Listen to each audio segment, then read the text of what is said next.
Stage 4 మోకాళ్ల అరుగుదలకి నొప్పి లేకుండా కీళ్ల మార్పిడి ఆపరేషన్ చేయబడును. Doctor Ramesh Gajula, endoscopic spine ortho surgeon and pain physician, Panacea spine pain ortho and sleep centre, Uppal, Hyderabad. BRS party ప్రధాన కార్యాలయం హైదరాబాద్ నుండి భారీ నీటిపారుదల శాఖ మాజీ మంత్రి హరీష్ రావు ఇచ్చినటువంటి పవర్ పాయింట్ ప్రజెంటేషన్ తెలంగాణ వ్యాప్తంగా అన్ని జిల్లా కేంద్రాలలో కూడా బీఆర్ఎస్ పార్టీ కార్యాలయంలో ప్రదర్శించారు. బీఆర్ఎస్ పార్టీ కార్యకర్తలకు అవగాహనతో పాటు తెలంగాణ ప్రజలకు మొత్తం అన్ని విషయాలు పూర్తిగా తెలియాలన్నటువంటి ఒక లక్ష్యంతో ఏర్పాటు చేసినటువంటి పవర్ పాయింట్ ప్రజెంటేషన్ కూడా బీఆర్ఎస్ కార్యకర్తలు, నేతలు కూడా ప్రతిష్టాత్మకంగా తీసుకున్నారు. పవర్ పాయింట్ ప్రజెంటేషన్ ద్వారా నిజానిజాలు ప్రజల్లోకి వెళ్లే విధంగా అందరూ ప్రయత్నం చేస్తున్నటువంటి నేపథ్యంలో, ఒక ప్రతిష్టాత్మకంగా తీసుకున్న నేపథ్యంలో ఇటు హన్మకొండతో పాటు వరంగల్ జిల్లా పార్టీ కార్యాలయంలో కూడా పవర్ పాయింట్ ప్రజెంటేషన్ నిర్వహించారు. ప్రస్తుతానికి వరంగల్ తూర్పు మాజీ ఎమ్మెల్యే నన్నపనేని నరేందర్ గారు మనతో ఉన్నారు. ప్రస్తుతానికి ఎట్లాంటి విషయాలు ప్రజల్లోకి తీసుకెళ్లారు, వారు అబ్జర్వ్ చేసినటువంటి అవసరం ఏంది? ఎందుకంటే వరంగల్ మాజీ అంటే పూర్వపు వరంగల్ జిల్లాకు సంబంధించినటువంటి ఇక్కడ కాళేశ్వరం ప్రాజెక్ట్ ఇక్కడే ఉంది. ఇక్కడ పూర్తి స్థాయిలో వరంగల్కు కూడా దీనికి సంబంధం ఉంది. కాబట్టి ప్రస్తుతానికి నన్నపనేని నరేందర్ గారు ఇప్పటి వరకు చెప్పండి సార్. ఫస్ట్ మీకు జన్మదిన శుభాకాంక్షలు సార్. సార్ ఎట్లుంది సార్ ఈ పవర్ పాయింట్ ప్రజెంటేషన్ చేసినటువంటి నేపథ్యంలో మీరు ప్రజల్లోకి ఏ విధంగా వెళ్ళబోతున్నారు? ఈ ఏదైతే అభియోగం అని చెప్పి మీరు అంటున్నారు, ఆ అక్రమాలు జరిగాయని చెప్పి కాంగ్రెస్ పార్టీ చెప్తున్నది, దీన్ని మీరు ఎట్లా చూస్తున్నారు? దీన్ని ప్రజలకు ఎట్లా తీసుకెళ్ళబోతున్నారు? మీకు ఒక టెక్నికల్ సబ్జెక్ట్ చెప్తాను. మెయిన్ పాయింట్ ఏంటంటే అసలు కాళేశ్వరం ఎందుకు కట్టిల్లు? కాళేశ్వరం ప్రధానంగా కట్టడానికి కారణం ఏదైతే తెలంగాణ రాష్ట్రంలో భౌగోళికంగా తెలంగాణ రాష్ట్రమే గుడిసె షేప్లో ఉంటుంది. అంటే ఇట్లుంటుంది గుడిసె షేప్లో. ఈ గుడిసె షేప్లో ఉన్నప్పుడు లిఫ్ట్ ఇరిగేషన్ ద్వారానే వాటర్ను లిఫ్ట్ చేసి మిగతా ప్రాంతాలకు పంపాలి. ఎక్కడి నుంచో ఆదిలాబాద్ నుంచి రావాల్సినటువంటి వాటర్ ఆ నుంచి సిద్దిపేట, ఆ నుంచి వయా మేడ్చెల్, ఆ నుంచి హైదరాబాద్ ఇట్లా రీచ్ అవుతుంది. మళ్ళీ ఆ నుంచి మళ్ళీ నల్గొండ వెళ్తుంది. మళ్ళీ అక్కడ నుండి ఈ కరీంనగర్ నుండి ఎస్ఆర్ఎస్పి కాలువల ద్వారా కాళేశ్వరం వస్తుంది. దీని ద్వారా ఏం జరుగుతుంది? ఇవాళ అవిభక్త అంటే పాత 10 జిల్లాలకు అన్నిటి కూడా వాటర్ అందుతుంది. నీకు హైదరాబాద్ వచ్చేసి నీకు డ్రింకింగ్ వాటర్కు సఫిషియెంట్గా చేరడం జరిగింది. ఇవాళ మీరు చూసుకోండి, గమనించండి, డబ్బులు గిబ్బులు అవన్నీ నేను చెప్తా, ఈ సిరిసిల్లనే చెప్తా. ఇవాళ పాయింట్ ఏంటంటే హైదరాబాద్లో వాటర్ సప్లై బాగుందా? లేదు. వరంగల్లో ఎస్ఆర్ఎస్పి నీళ్లు రావాల్సిన దాన్ని ఒక ఫిల్లర్ ఏదైతే విరిగిందో దాన్ని రిపేర్ చేయకపోవడం వల్ల ఎస్ఆర్ఎస్పి నీళ్ళు కూడా రావడం లేదు. ఇలా చూసుకుంటూ పోతే అది ఎందుకు అవసరం వచ్చింది, ఎందుకు కట్టిల్లు అన్నది తెలంగాణ రాష్ట్రంలో ఉన్నటువంటి రైతులకు కావాల్సినటువంటి నీరు అందించి కాళేశ్వరం ప్రాజెక్టు ప్రజల కోసం పెట్టినటువంటిది అది. దాంట్లో వాస్తవానికి 96 కోట్లు, మొదటగా 87,000 కోట్లు చెప్పారు. తర్వాత టోటల్ కన్క్లూజన్ ఫైనల్ సబ్మిషన్ అప్పుడు అది 96,000 కోట్లు అయింది. అది దీనికి మీకు ఒక ప్రత్యేకమైనటువంటి ఆధారం. ఏం ఆధారము? వాళ్ళ పిల్లనిచ్చిన మామే కాళేశ్వరము ఆనాటికి ఆయన చెప్పేనాటికి 86,000 కోట్లే, ఈవెన్ మా అఫీషియల్ అకౌంట్ కూడా. తర్వాత అది మొత్తం కన్క్లూడ్ అయిన తర్వాత 97,000 కోట్లు అయింది. ఈ క్రమంలో ఆ రోజు ఆయన చెప్పిండు ఖర్చు అయితే 86,000 కోట్లు అయితే 1,07,000 తింటారా, ఇది ఎక్కడ పద్ధతి, నింద వేయడానికి కనీసం ధర్మం ఉండాలని కూడా వారు చెప్పడం జరిగింది. అంటే ఎవరో అవసరం లేదు, ఇవాళ స్వయాన ముఖ్యమంత్రి గారి యొక్క పిల్లనిచ్చిన మామే ఆ మాట చెప్పిండు. అంటే మీరు ఎంత నాలెడ్జ్ లేని తెలియదొక్క దద్దమ్మలంటే మీరు పదే మీరు డబ్బులు తిన్నారు అని మొన్నటి ఎలక్షన్లలో గందరగోళంలో పడి మా కార్యకర్తలు కూడా కన్ఫ్యూజన్లో పడ్డారు. ఈ ఏదైనా కూడా మొన్న నేను ఒక ఇంటర్వ్యూలో కూడా చెప్పాను మీకు లాగానే, ఒక మనిషిని కుక్క అని 10 మంది అంటే ఏమవుతుంది? కుక్క అవుతుంది, అంతే అవుతుంది. ఇక దాన్ని అలాగనే కాళేశ్వరం ప్రాజెక్టు 1,00,00,00,00,00,00,00,00,00,00,00,00,00,00,00,00,00,00,00,00,00,00,00,00,00,00,00,00,00,00,00,00,00,00,00,00,00,00,00,00,00,00,00,00,00,00,00,00,00,00,00,000 ప్రజలల్లా ఒక వ్యతిరేకత తీసుకొచ్చే ప్రయత్నం చేసిరు. నేను చెప్పేది ఏంటంటే కాళేశ్వరం తెలంగాణ రాష్ట్ర ప్రజలకు, ముఖ్యంగా వ్యవసాయదారులకు శ్రీరామ రక్ష, డ్రింకింగ్ వాటర్కు శ్రీరామ రక్ష.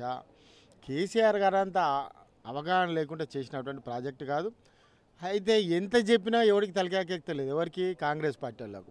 వీళ్ళకి తోడు బీజేపీ పార్టీ వాళ్ళు జమాయిలు. వానికి సబ్జెక్ట్ లేదు, వీని దగ్గర సరుకు లేదు. ఇద్దరు 2 రాజకీయ పార్టీలకు. మనం ఎప్పుడైనా ఒక టీచర్ ఒక లెసన్ చెప్తుంది, లెసన్ చెప్పినట్టు నీకు అర్థం కానప్పుడు మళ్ళొకసారి అడుగుతాం. నువ్వు లెసన్ ఇంటలో ఎగ్జామ్ ప్రాపర్గా రాస్తలేవు, నువ్వు ఫెయిల్ కాకుండా ఏమవుతావు? ఈ 2 రాజకీయ పార్టీలు కూడా ఫెయిల్ అయినాయి. ఇవాళ బీజేపీ, కాంగ్రెస్ సబ్జెక్టు మీద అవగాహన తెచ్చుకుంటలేరు, ఎక్స్ప్లెయిన్ చేయలేకపోతున్నారు. కావాలంటే బదనాం చేస్తారు. ఈ రాజకీయాలు ఎంతసేపు ఉంటాయండి? ఇప్పుడు మేము ఇవాళ మా మంత్రి గారు మాజీ మంత్రి గారు హరీష్ రావు గారు ఇలా పవర్ పాయింట్ ప్రజెంటేషన్ ఇచ్చిండు. ప్రతి గ్రామాన ఈ పవర్ పాయింట్ ప్రజెంటేషన్ జరుగుతుంది. సేమ్ వారు ఏదైతే చేసిల్లో మేము కూడా ఎల్ఈడి స్క్రీన్ పెట్టి గ్రామంలో అంతా కూర్చోబెట్టి చెప్తాం. ఎందుకు చెప్పం? మీకు మొన్న ఒక సినిమా వచ్చింది. ఏం సినిమా? బలగం సినిమా వచ్చింది. అసలు హ్యూమన్ రిలేషన్, మనిషి యొక్క మానవ సంబంధాలు ఏ విధంగా ఉండాలన్న ఒక విషయంలో బలగం సినిమా అందరినీ కన్ను తెరిపించింది తక్కువ బడ్జెట్ తోటి. కాబట్టి ఎక్కడ వాళ్ళక్కడ అది ప్రతి ఒక్కరికి కనెక్ట్ అయింది. ఒక తల్లికి తండ్రికి పిల్లలకు ఉన్నటువంటి బాంధవ్యాలలో తేడా, ఒక బిడ్డకు తల్లిదండ్రులకు ఉన్నటువంటి బాంధవ్యాలలో తేడా, అదేవిధంగా మేనమామలకు పిల్లలకు ఉన్నటువంటి బాంధవ్యాలలో తేడా, ఇలా రకరకాల తేడాలు అందరి గుండెలలో కనెక్ట్ అయినాయి. కాబట్టి అది తీసుకెళ్ళినాం. రేపు కాళేశ్వరం ప్రాజెక్టు కూడా అదేవిధంగా తీసుకెళ్తాం. మనం అదేవిధంగా గ్రామాన ఎక్స్ప్లెయిన్ చేస్తాం. దాని మీద ఓపెన్ ఛాలెంజ్ చేస్తాం. అది హరీష్ రావు గారు సీఎం గారు అవసరం లేదు, ప్రతి గ్రామంలో ఛాలెంజ్ చేస్తారు. అప్పుడు ఏం చెప్తారు? అప్పుడు ఏం చెప్తారు అనేది కూడా చెప్తాను నేను. సిగ్గు శరం మానం బతుకు ఏం లేదు వాళ్ళకు. 420 హామీలు 6 గ్యారంటీలు ఇచ్చి చేయెత్తేసింది. ఇవాళ అన్న తర్వాత ఏమవుతుంది అంటే వాళ్ళు ఏమనుకుంటారంటే ఇవన్నీ మార్కెట్లో స్ప్రెడ్ చేసినాం, నమ్ముతారు జనాలు, ఈ ఎంపీటీసీ జెడ్పీటీసీ సర్పంచ్ ఎన్నికలు అయిపోతాయి, మళ్ళీ బయటపడతాం, మళ్ళీ మోసం చేయొచ్చు అనుకుంటారు. గట్లుంటుందా? మీకు తొడపాశం ఎట్లా పెడతాం అన్నది నీకు సర్పంచ్ ఎంపీటీసీ జెడ్పీటీసీ ఎన్నికలలో తెస్తుంది. ఓకే, ఇప్పుడు మీరు కాళేశ్వరం ప్రాజెక్టు కట్టిన తర్వాత బీఆర్ఎస్ పార్టీ అధికారంలో ఉన్నటువంటి రోజులు, కాళేశ్వరం ప్రాజెక్టు ఏదైతే కుంగిన తర్వాత కాంగ్రెస్ పార్టీ అధికారంలోకి వచ్చిన రోజులు, ఈ రెండింటి మధ్య కాలాన్ని ఎట్లా చూడగలుగుతున్నారు? అప్పుడు ఉన్నటువంటి తెలంగాణ ప్రజలు ఎట్లున్నారు, ఆ తర్వాత ప్రజలు ఎట్లా ఉన్నారు అనుకుంటున్నారు మీరు? జనరల్గా ఎట్లుంటుందంటే ఈవెన్ పోలీస్ డిపార్ట్మెంట్లో ఎట్లుంటుందంటే ఏ అంశాన్ని ఏ స్థాయిలో చూపించాలో ఆ స్థాయిలో చూపించాలి. ఇంజనీరింగ్ విభాగంలో కూడా అదే. కన్స్ట్రక్షన్ అనేది కామన్.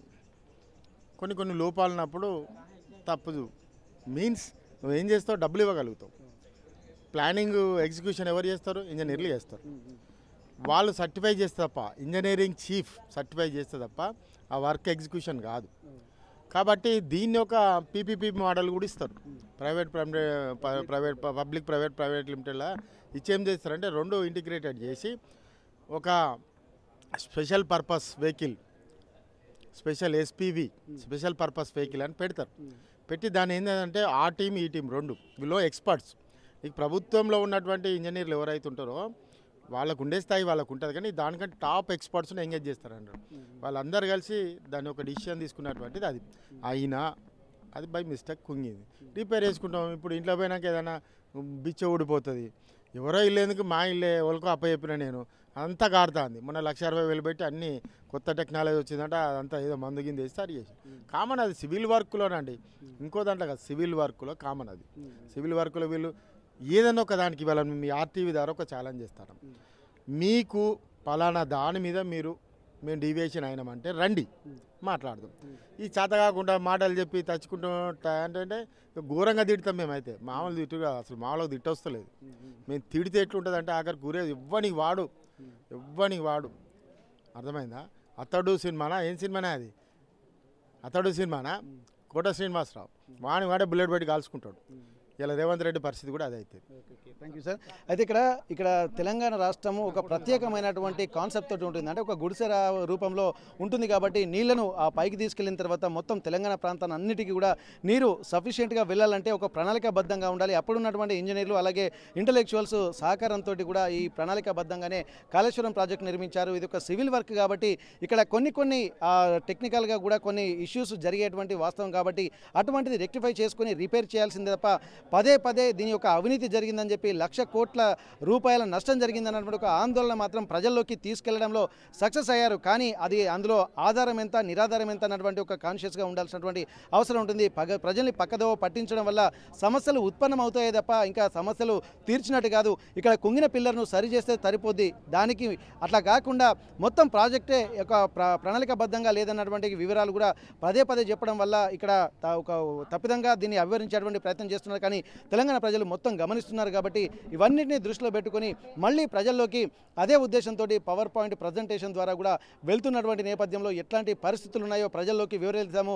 ప్రతి లీడర్కు ప్రతి నాయకుని కూడా దీని మీద ఒక క్లారిటీ ఉంది కాబట్టి ప్రతిదీ కూడా ఇప్పుడు జెడ్పీటీసీ ఎంపీటీసీ అలాగే స్థానిక సంస్థల సర్పంచ్ ఎన్నికలు కూడా వస్తున్నటువంటి నేపథ్యంలో ఎన్నికల్లో ఇదే అంశాన్ని కూడా ప్రజల్లోకి తీసుకెళ్లేటువంటి ప్రయత్నాలు అయితే చేస్తామని చెప్పి అంటున్నారు. ఏదేమైనప్పటికీ కూడా ఇక్కడ ఎక్కడైతే పోగొట్టుకున్నామో దాని ప్రకారంగానే తాము మళ్ళీ ప్రజల్లోకి వెళ్తామన్నటువంటి ఒక ధీమా ఇక్కడ ఉన్నటువంటి లీడర్లు వరంగల్ హనుమకొండ లీడర్లు వ్యక్తం చేస్తున్నటువంటి పరిస్థితి. వరంగల్ బీఆర్ఎస్ పార్టీ కార్యాలయం నుండి కెమెరా పర్సన్ వంశీతో వెంకటరత్నం, RTV వరంగల్. ఇండియా పాకిస్తాన్ తాజా అప్డేట్స్ కోసం డౌన్లోడ్ చేసుకోండి RTV లైవ్ యాప్.